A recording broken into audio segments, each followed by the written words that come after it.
भैरव जी की कथा कहता हूँ, सुनिए, जिसके सुनने मात्र से शंकर जी की दृढ़ भक्ति मिलती है। भैरव जी परमपिता परमात्मा शिव का पूर्ण रूप है।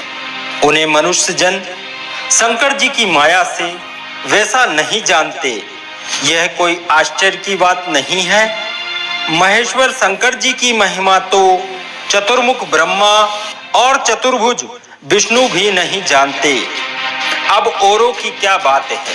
शंकर जी की माया तो बड़ी कठिनता से जानी जाती है, इसमें कुछ विचित्र नहीं है।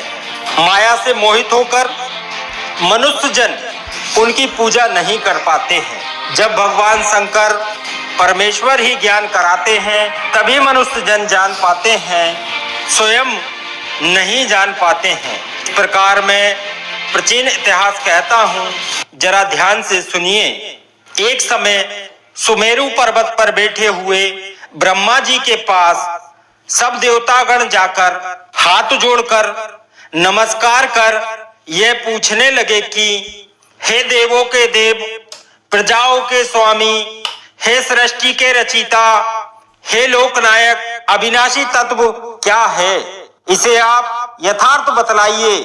तब शंकर जी की माया से मोहित ब्रह्मा उस तत्व को न जानते हुए भी उस भाव को कहने लगे, हे ऋषिगणों, अविनाशी भाव को यथार्थ रूप से कहता हूँ, आप लोग सावधान होकर सुनिए। मुझसे बढ़कर कोई देवता नहीं है, मैं ही एकमात्र संसार को उत्पन्न करने वाला हूँ, स्वयंभू हूँ, एकमात्र ईश्वर हूँ, अनादि भोक्ता हूँ, ब्रह्मा और निर्जन की आत्मा हूँ। मैं ही संसार को प्रवृत्त और निवृत्त करने वाला हूँ और मुझसे बढ़कर कोई देवता नहीं है। जिस समय यह वार्ता हो रही थी, वहां मंडलिकेश के साथ विष्णु जी भी विराजमान थे। जैसे ही ब्रह्मा जी यह कहकर चुप हुए, वैसे ही विष्णु जी ने उनको समझाते हुए कहा, यह तुम क्या कहते हो? मेरी आज्ञा से तो तुम इस सृष्टि के रचिता हो, मेरा अनादर करके तुम जी नहीं सकते। इस प्रकार ब्रह्मा और विष्णु परस्पर अपने प्रधानता के लिए विवाद करने लगे। प्रमाण में वेद शास्त्रों के वाक्य कहने लगे तथा चारों वेदों से पूछने लगे। चारों वेद मूर्ति धारण किए हुए वहीं उपस्थित हुए। तब परेश प्रभु शिव का स्मरण करते हुए ऋग्वेद, यजुर्वेद आदि चारों वेदों में से पहले ऋग्वेद ने कहा, जिसके भीतर समस्त भूत निहित हैं तथा जिसमें सब कुछ प्रवक्त होता है, परम तत्व कहलाता है, वह एक रुद्र ही है। फिर यजुर्वेद ने कहा, जिसके द्वारा हम भी प्रमाणित होते हैं तथा जो ईश्वर संपूर्ण यज्ञों के योग से भजन किया जाता है, वह सबकी दृष्टा एक मात्र शिव जी ही है। फिर सामवेद ने कहा, जो समस्त संसारी जनों को भ्रमाता है तथा जिसे योगी जन ढूंढते हैं और जिसकी क्रांति से सारा संसार प्रकाशित होता है, वह एक मात्र त्र्यंबकम शिव जी है।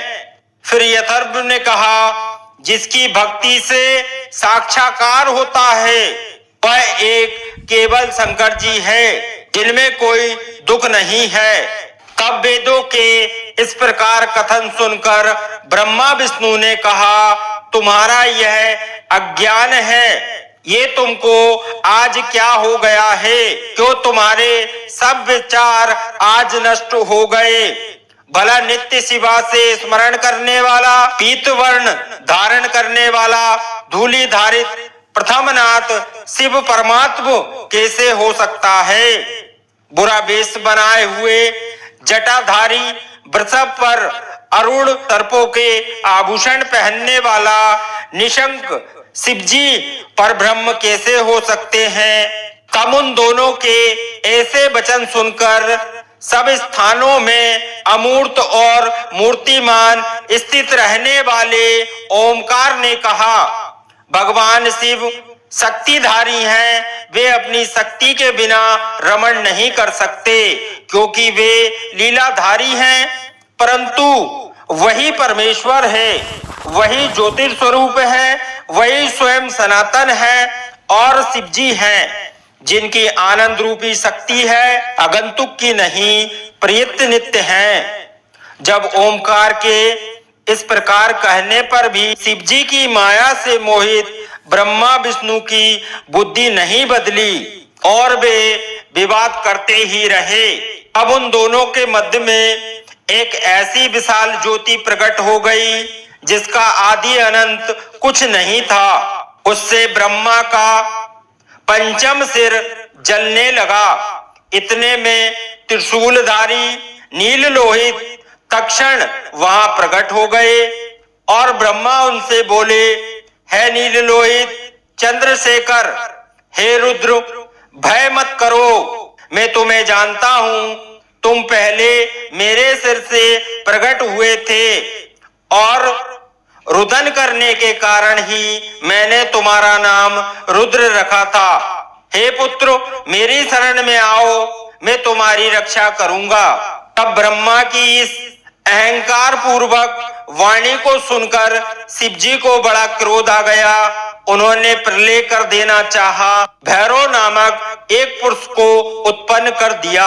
कहा कि हे काल भैरव, पहले तुम इस ब्रह्मा पर शासन करो, फिर संसार का पालन करो, क्योंकि तुम साक्षात काल के समान हो। तुम भीषण होने से भैरव हो। तुम अपने भक्तों के पाप को तत्काल ही नाश कर दोगे। इससे तुम्हारा नाम पाप भक्षण भी होगा। हे कालराज, मेरी मुक्तिपुरी काशी सब पुरियों से बड़ी है। मैं तुमको सर्वदा के लिए उसका आधिपत्य प्रदान करता हूँ। उस पुरी में जितने भी पापी होंगे उनको तुम सर्वदा दंड देना और वहां का शुभ अशुभ लेखा जोखा चित्रगुप्त लिखा करेंगे। शिव जी से ऐसा वर ग्रहण कर काल भैरव ने तत्काल ही अपनी बाईं उंगली के नाखून से ब्रह्मा जी का सिर काट दिया। ब्रह्मा का 5वां सिर कट गया। भयभीत ब्रह्मा शत्रुदित पाठ करने लगा। ब्रह्मा विष्णु को ज्ञान हो गया। अब दोनों ने भगवान शिव को परब्रह्म परमात्मा समझा। अहंकार दूर होकर ज्ञान हुआ। तब ब्रह्मा और विष्णु को अरहिंत जानकर महेश्वर प्रसन्न हुए। दोनों को अभय दान दिया। फिर भक्त बंसल महादेव जी प्रसन्न हो उन दोनों को धैर्य दे अपनी कपर्दनी भैरव मूर्ति से बोले, है नील लोहित, ब्रह्मा विष्णु को मानते हुए ब्रह्मा के कपाल को धारण कर आश्रित हो भिक्षा वृत्ति करते हुए संसार में ब्रह्म हत्या के भय को दूर किया करो। ऐसा कहकर महादेव जी ने तुरंत ही वहां ब्रह्म हत्या नामक एक कांता उत्पन्न कर दी और कपार्दों से कहा, जब तक यह कन्या काशी में पहुंचे इससे पहले ही अपने भयंकर रूप के साथ तुम काशी चले जाओ और वहां पहुंचकर इससे कहना कि तू इस वाराणसी को छोड़कर चाहे जहां जाकर विचरण करो, पश्चात यह सब जगहों से घूमकर काशी आवेगी, तब मुक्ति हो जाएगी। इस प्रकार उस ब्रह्म हत्या को प्रवृत्त कर भगवान शंकर जी अंतर ध्यान हो गए। ये भगवान शिव की ब्रह्म हत्या की कथा है जो आपने सुनी है। आगे जानेंगे हम कि ब्रह्म हत्या क्या होती है और ब्रह्म हत्या से किस प्रकार